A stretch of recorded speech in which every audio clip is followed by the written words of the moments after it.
আসসালামু আলাইকুম এভরিওয়ান। তো আজকে বাহিরের ওয়েদারটা একদম গরম, রোদ।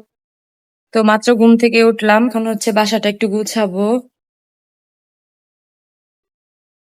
এইদিকে ব্রাউনি ঝুড়ির মধ্যে শুয়ে আছে। ব্রাউনি, ক্ষুধা লাগছে? মা, তো ওইখানে শুয়ে আছে। ওইদিকে অবস্থা খারাপ, আমি হচ্ছে এখন এগুলো গুছাবো। তো গুছিয়ে ফেললাম, তো গুছানোর পরে খুব সুন্দর লাগতেছে।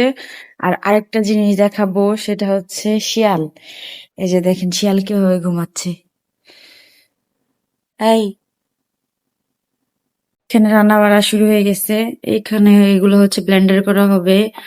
আর কাঁকরোল ভাজা, মুরগির মাংস আর পেঁয়াজ রসুন গুলো আমি হচ্ছে এখন কেটে নিব।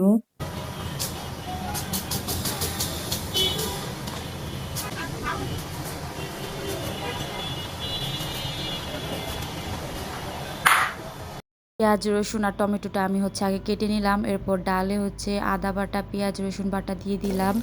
এখন হচ্ছে আমি ডালটাকে বাগার দিয়ে নিব, তারপর বাকি সবজিগুলো কেটে নিব। তো এখন হচ্ছে আমি মাছের ঝোলটা রান্না করার জন্য বেগুন আর আলু কেটে নিব। আজকে আলু আর বেগুন দিয়ে ঝোল রান্না করা হবে। তো আমি কেটে নিলাম আলু আর বেগুন। এখন এগুলো হচ্ছে সুন্দর করে ধুয়ে নিব। আর এদিকে মাছ কাটা হয়ে গেছে, মাংসও কাটা হয়ে গেছে, ডালও বাগার দেওয়া শেষ। এখন আমি সবজিগুলোকে সুন্দর করে আগে একটু ধুয়ে নিচ্ছি, তারপর মাছগুলো ধুয়ে নিব। এখন আমি মাছগুলো সুন্দর করে ধুয়ে নিছি। যে তরকারিটা বসাই দিব আমি এখানে।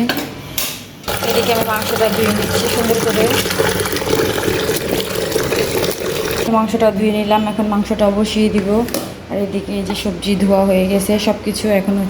এখন হচ্ছে আমি মাছের ঝোলটা রান্না করব। তো কড়াই বসিয়ে পেঁয়াজ ভেজে এখন হচ্ছে বাটা মশলা দিয়ে দিলাম, পেঁয়াজ আর রসুন। আর এদিকে মাংসের জন্য পেঁয়াজ ভেজে নিচ্ছি। এখন দিয়ে দিব মরিচ, ধনে, তারপর হচ্ছে হলুদ গুঁড়ো। এটাকে কিছুক্ষণ কষিয়ে নিব। আর এদিকে মাংসের মশলাটাও কষিয়ে নিচ্ছিলাম। তো মাছগুলো দিয়ে দিলাম, কষিয়ে এখন একটু উঠিয়ে নিচ্ছি। এরপর হচ্ছে আমি বেগুন আর আলুগুলোকে কিছুক্ষণ কষিয়ে নিব। আর এদিকে আমি মাংসটাও দিয়ে দিলাম, এখন মাংসটা হচ্ছে কষিয়ে নিব ভালো করে। আর এদিকে ঝোলটা দিয়ে দিব। ঝোলটা যখন বলক আসবে তখন আবার হচ্ছে মাছগুলো দিয়ে দিব। আর এদিকে মাংসও দিয়ে দিলাম। তো রান্না বাড়া শেষ, মাংস, ডাল, তারপর হচ্ছে মাছের ঝোল, কাঁকরোল ভাজা রান্না করা শেষ। আর এখন হচ্ছে লাস্ট হচ্ছে ভাতটা রান্না করে নিচ্ছি। তো আজকের ভিডিওটা এই পর্যন্তই। আল্লাহ হাফেজ।